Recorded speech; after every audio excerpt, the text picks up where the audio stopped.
All right, now that we got our brake pads all brand new, switched out, rotors all done and installed correctly, we're going to put the wheel back on. Now, when you put the wheel back on, all you got to do is look at this tire. And if you look right here, you can see this arrow. It says rotation. The arrow is the way the wheel spins. So, right there, rotation says this way. Just going to go ahead and get this all ready right there. Go ahead and remove our axle that we put in there for safety. Grab it by the spoke.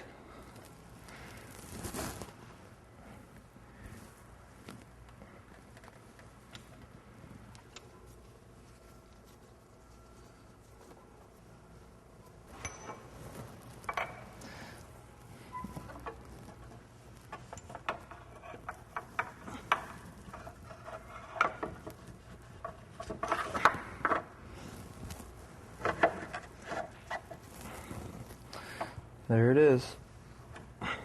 And then you just want to push the axle pin all the way in because it actually seats itself. It's not going to go any further. So just put that in, make sure it's good. Go ahead and give the wheel a spin. Wheel looks good. Wheel's installed properly. That means that you can go ahead and take the other side nut.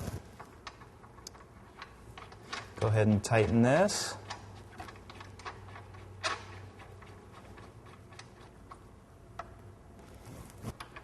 It's basically the same process, just backwards this time.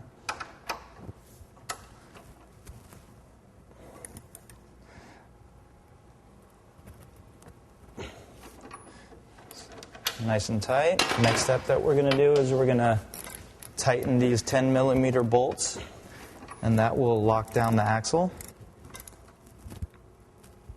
Same on the other side.